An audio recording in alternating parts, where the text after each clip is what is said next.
আসসালামু আলাইকুম, সবাইকে স্বাগত জানাচ্ছি বিডি ভিউজে। আপনাদের সঙ্গে আছি আমি সুরভি দিবা। সম্রাট সাইরাস দ্য গ্রেটের পারস্য ছিল পৃথিবীর প্রথম পরাশক্তি। বিশ্ব রাজনীতিতে পারস্য যতটা উজ্জ্বল ছিল ততটাই গুরুত্ব রয়েছে বর্তমান ইরানের। দেশটি এখনও পরাশক্তি আমেরিকার মুখোমুখি দাঁড়িয়ে আছে স্বতন্ত্র পরিচয় নিয়ে। ইরানকে এই পরিচয় এনে দিয়েছে এক অনিবার্য বিপ্লব, আর ওই বিপ্লবের নেতা খোমেনিকে নিয়ে আজকের প্রতিবেদন তৈরি করেছেন শাহ মোহাম্মদ মোশাহিদ।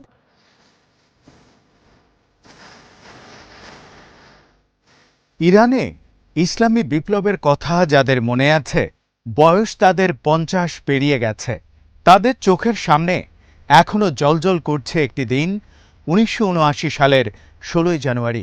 ওই দিন ধুলোয় মিশে গিয়েছিল হাজার বছর ধরে শেকড় বিছিয়ে থাকা রাজতন্ত্রের সিংহাসন। ইরান ছেড়ে পালিয়েছিলেন মোহাম্মদ রেজা শাহ পাহলভি।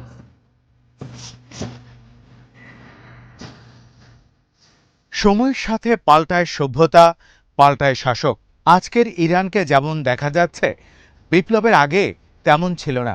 আর পারস্য সাম্রাজ্য গড়ে ওঠার দিকে ছিল একেবারে বিপরীত চিত্র। তখন আধা যাযাবরদের বসতি ছিল এই ভূখণ্ডে। এক সৃষ্টিকর্তায় বিশ্বাস করলেও তাদের ধর্মে ছিল আগুনের পূজা করার নিয়ম। এই ধর্ম এসেছে খ্রিস্টের জন্মের 1500 বছর আগেকার পুরুষ জরথ্রুস্ট থেকে। সাসানীয় শাসনের সময় জরথ্রুষ্টবাদের প্রসার বেশি হয়।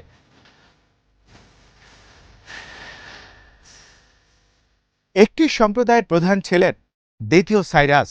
সময়টা ছিল খ্রিস্টের জন্মের 550 বছর আগেরকার। সাইরাস দ্য গ্রেট অনেকগুলো গোত্রকে একসাথ করে পারস্যের উত্তরে মেদেস রাজ্য জয় করেন। এরপর লিডিয়া আর ব্যাবিলনের মতো শক্তিশালী রাজ্য তার হাতে চলে আসে। রাজ্যগুলো নিয়ে তিনি গড়ে তোলেন আকামেনিদ সাম্রাজ্য।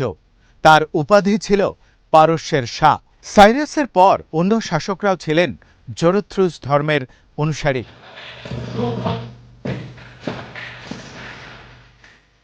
খ্রিস্টের জন্মে 330 বছর আগে গ্রিক বীর আলেকজান্ডার দ্য গ্রেটের কাছে সম্রাট তৃতীয় দারিউসের পরাজয় হয়। আলেকজান্ডারের মৃত্যুর পর সেনাপতিরা ভাগ করে নেন রাজ্যগুলো। পারস্য শাসনের দায়িত্ব নেন সেনাপতি সেলুকাস। খ্রিস্টের জন্মের পর 3য় শতক পর্যন্ত সেলুকাসের উত্তরসূরিরাই পারস্য শাসন করেন। 3য় শতকে পারস্যে শুরু হয় জরথ্রুস্টবাদের জাগরণ। গ্রিকদের হটিয়ে আবার ক্ষমতায় আসে সাসানিদরা। তারা নিজেদেরকে আকামেনিদ রাজাদের উত্তরসূরি হিসেবে ঘোষণা দেয়। এই রাজত্ব টিকেছিল 651 সাল পর্যন্ত। পরে আসে মুসলিম শাসন। হযরত মুহাম্মদ সাল্লাল্লাহু আলাইহি সাল্লামের মৃত্যুর 10 বছরের মাথায় পারস্য জয় করে মুসলমানরা। এরপর দেশটিতে ছড়িয়ে যায় ইসলামের মহান মহিমা।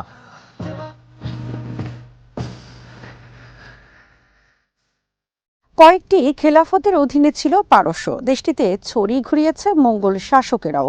বিংশ শতাব্দীর শুরুর দিকে এসে বাড়তে থাকে ব্রিটেন ও রাশিয়ার প্রভাব। পারস্যের শাহরা তখন বিলাসিতায় মত্ত। বিলাসী শাসকদের এই সময়টাতেই পারস্যে জন্ম হয় এক শিশুর। 1902 সালের ওই দিনটি ছিল 24শে সেপ্টেম্বর। ইস্পাহানের কাছাকাছি খোমেইন শহরে জন্ম নেয়া শিশুটির নাম রুহুল্লাহ মোসাবি খোমেনি। বাবা সৈয়দ মুস্তফা মুসাবি, মা হাজেরা। খোমেনির 5 মাস বয়সেই নিপীড়নের বিরুদ্ধে লড়াই করে শহীদ হয়েছিলেন তার বাবা। তখন অভিভাবক হন তার ফুপু সাহিবা। মা ও ফুপুর কাছে বড় হতে থাকেন তিনি। সেদিনের সেই রুহুল্লাহকে আজ বিশ্ব চেনে আয়াতুল্লাহ খোমেনির নামে।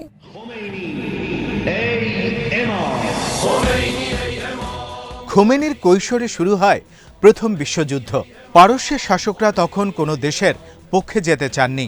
তবে পরাশক্তিগুলো তাদের এই চাওয়াকে গুরুত্ব দেয়নি। দেশটির ভেতরে লড়াই শুরু করে দেয় বিদেশি শক্তিগুলো।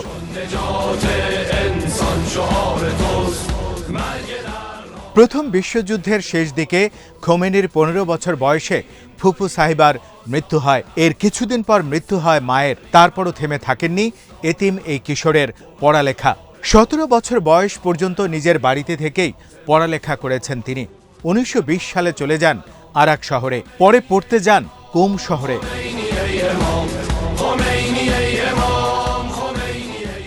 খোমেনি যখন কমে তখন বাঁক বদল করতে থাকে পারস্যের রাজনীতি।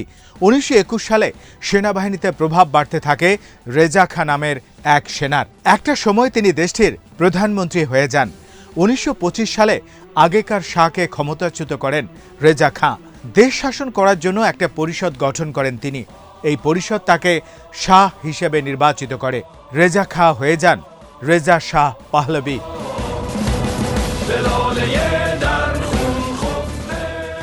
তিনি সরকারি প্রজ্ঞাপন জারি করে পারস্যকে ইরান নাম দেন। অবশ্য আরও অনেক আগে থেকেই পার্সিয়ানরা নিজের দেশকে ইরান নামেই ডেকে আসছেন। পার্সিয়ান ভাষায় ইরান শব্দের অর্থ আর্যদের ভূমি।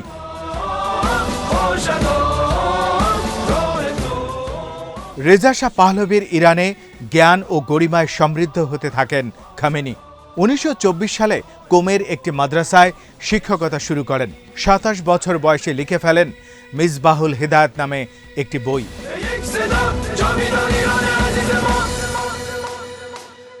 1929 সাল, খামেনির বয়স তখন 29। তিনি বিয়ে করেন হাজী মোহাম্মদ সাকাফির ষোড়শী কন্যা খাদিজাকে। ততদিনে আইন, জ্যোতির্বিদ্যা, দর্শন ও সুফি তত্ত্বে পাণ্ডিত্য অর্জন করে ফেলেছেন খোমেনি। এতে তার চিন্তার প্রভাব পড়তে শুরু করে মানুষের ওপর। তার কাছে ক্লাস করতে ছুটে আসতে থাকেন সাধারণ অসাধারণ সবাই। খোমেনির জনপ্রিয়তায় আতঙ্কিত হয়ে যান রেজা খান পাহলভি। তার পেছনে গোয়েন্দা লেলিয়ে দেন তিনি। মার্কিন গোয়েন্দা সংস্থা সিআইএও তার পিছু লেগে যায়।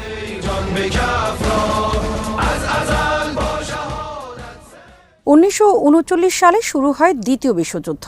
ওই যুদ্ধেও নিরপেক্ষ থাকতে চেয়েছিল ইরান। 1941 সালে রাশিয়া, ব্রিটেন ও জার্মানির রণক্ষেত্র হয়ে যায় দেশটি। এতে মার্কিন সাহায্যের আবেদন করেন রেজা শাহ, কিন্তু তাকে নির্বাসনে যেতে বাধ্য করে আমেরিকা। ক্ষমতায় বসানো হয় যুবরাজ মোহাম্মদ রেজা পাহলভিকে। দ্বিতীয় বিশ্বযুদ্ধের বাকিটা সময় তিনি ছিলেন নামে মাত্র শাসক। তেল সম্পদের উপর ছিল ব্রিটেনের আধিপত্য। এই আধিপত্যের বিরুদ্ধে দানা বাঁধতে থাকে ক্ষোভ। 1953 সালে ইরানের রাজনীতিতে এই ক্ষোভের বিস্ফোরণ ঘটে। তৈরি হয় গণ অসন্তোষ।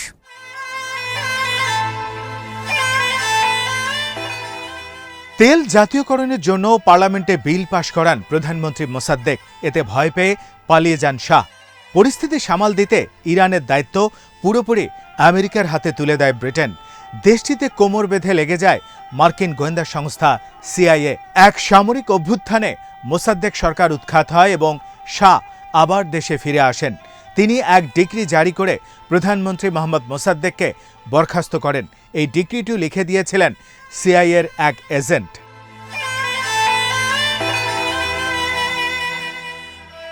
মোসাদ্দেকের পতনের পর থেকে গোটা মধ্যপ্রাচ্যে মার্কিন স্বার্থের পাহারাদার হয়ে ওঠে ইরান। আর ইরানের বাজার ভরে যেতে থাকে মার্কিন পণ্যে। গ্রামের লোকেরা হয়ে উঠতে থাকে শহর কেন্দ্রিক। এতে ধ্বংসের মুখে পড়ে যায় দেশটির কৃষি। এসব বিষয়ে জনগণকে সতর্ক করতে থাকেন আলেম সমাজ। তখন আলেমদের নেতৃত্ব দিচ্ছিলেন আয়াতুল্লাহ বুরুজের্দি। তার মৃত্যুর পর নেতৃত্বে চলে আসেন ইমাম খোমেনি।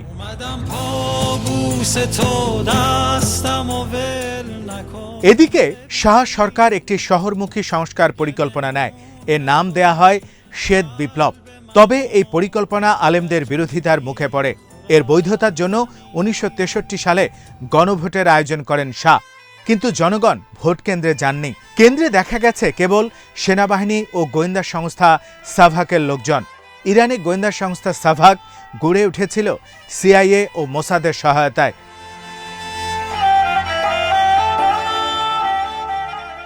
সাভাকের মাধ্যমে মানুষের মুখ বন্ধ করার চেষ্টা করে শাহ সরকার।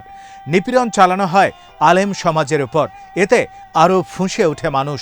ইমাম খোমেনির নেতৃত্বে এক হতে থাকে জনগণ। মাদ্রাসি ফয়জিয়ার এক বিশাল সমাবেশে ভাষণ দেন ইমাম। দেশ ও ইসলাম বিরোধী সরকারকে প্রতিরোধের আহ্বান জানান তিনি। সেই রাতেই গ্রেপ্তার করা হয় তাকে। পরদিন তার মুক্তির দাবিতে কোম এবং তেহরানে গণ অভ্যুত্থান হয়।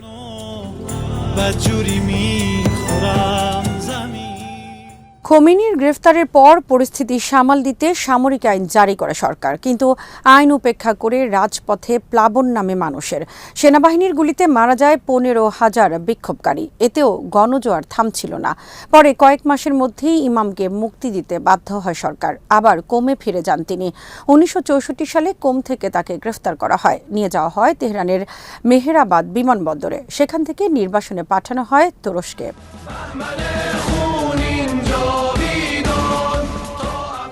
দেশের ভেতরে এক আন্দোলনকারীর হাতে নিহত হন প্রধানমন্ত্রী হাসান আল মনসুর। এতে পরিস্থিতি আরও ঘোলাটে হয়ে ওঠে। তুরস্ক সরকার খামেনি ও তার সঙ্গীদের ওপর নজর রাখতে শুরু করে। বছরখানেক পর খামেনিকে পাঠিয়ে দেয়া হয় ইরাক। ধর্মীয় নগরী নাজাফে থাকতে শুরু করেন তিনি। সেখান থেকে নিজের বক্তব্য রেকর্ড করে পাঠিয়ে দিতেন ইরাকে। সে বক্তব্য শুনে আন্দোলনে উজ্জীবিত হতো ইরানিরা।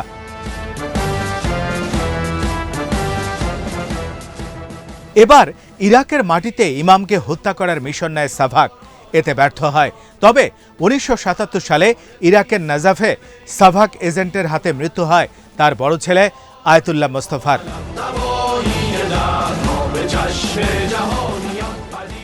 1978 সালে ইরানের একটি পত্রিকায় খামেনিকে অপমান করে প্রবন্ধ প্রকাশ হলে ফুঁসে ওঠে জনতা। জ্বলে ওঠে কোম ও তাবরিজ শহর। পরিস্থিতি সামাল দিতে চাইলে আরও উত্তপ্ত হয়ে ওঠে মানুষ। পুলিশের গুলিতে নিহত হতে থাকে বিক্ষুব্ধরা। এতে বাড়তে থাকে শোকের মিছিল, আর এক একটি মিছিল পরিণত হতে থাকে আগুনের গোলায়। 1978 সালের 4 সেপ্টেম্বর তেহরানের জালে স্কোয়ারে সেনাবাহিনীর গুলিতে শহীদ হয় প্রায় 5000 মানুষ।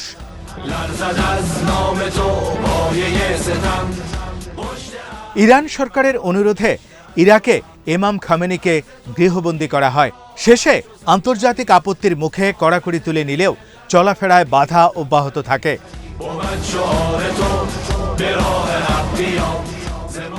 1978 সালের 4 অক্টোবর ইরাক ছেড়ে কুয়েতের দিকে রওনা হন, কিন্তু কুয়েত সরকার তাকে ঢুকতে না দেয়ায় আবার ইরাকে ফিরে আসেন।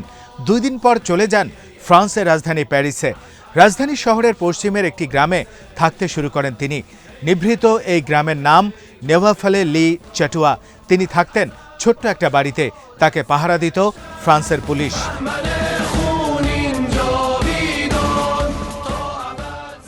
এদিকে আন্দোলনের মুখে ইরান ছেড়ে পালাতে বাধ্য হন রেজা শাহ পাহলভি। 1979 সালের সেই দিনটি ছিল জানুয়ারি মাসের 16 তারিখ। সংবিধান অনুযায়ী প্রধানমন্ত্রী, সেনাবাহিনী প্রধান ও প্রধান বিচারপতির সমন্বয়ে রাজ পরিষদ গঠন করে যান তিনি। কিন্তু পরিষদের সভাপতি প্রধান বিচারপতি প্যারিসে গিয়ে ইমামের আনুগত্য ঘোষণা করেন।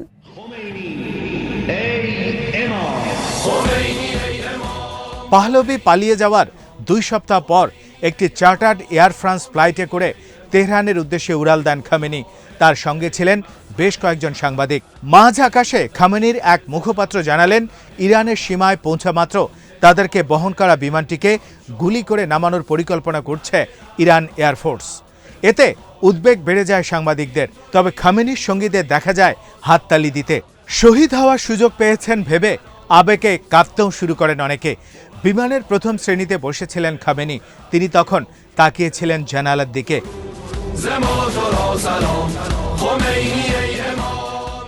এদিকে খামেনির ফেরার অপেক্ষায় তেহরানের সড়কে নেমে আসে মানুষের ঢল।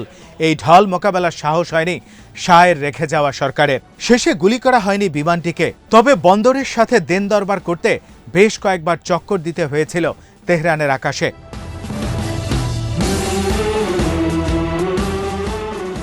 খামেনির বিমান নামার পর মেহেরাবাদ বিমানবন্দরের বাইরে অন্তত 50 লাখ নারী পুরুষ তাকে অভ্যর্থনা জানায়। কয়েকদিন পর বাজারগানকে প্রধানমন্ত্রী নিয়োগ করে সরকার গঠন করেন খামেনি। সেই সাথে একটি বিপ্লবী পরিষদও গঠন করেন।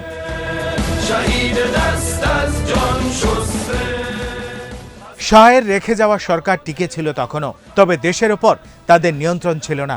তারপরও সামরিক আইন জারি করে দিল তারা। এতে শুরু হয়ে যায় সংঘর্ষ।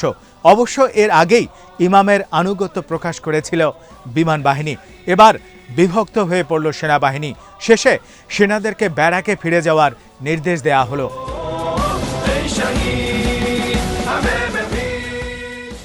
11 ফেব্রুয়ারি ভোরে পতন হলো শাহের রেখে যাওয়া সরকারের। জয় হলো বিপ্লবের। পশ্চিমাদের চ্যালেঞ্জ হয়ে উঠলেন আয়াতুল্লাহ খামেনি। সর্বোচ্চ নেতা হিসাবে ইরানকে দেখভাল করেছেন তিনি। 1989 সালের 3রা জুন 86 বছর বয়সে মৃত্যু হয় তার। ভারী কণ্ঠে সেই খবর প্রচার করেন ইরানি সংবাদ পাঠক। শোকে ভেঙে পড়ে মানুষ। তেহরানে ইমামের জানাজা ও দাফনে অংশ নিয়েছিল 1 কোটি মানুষ।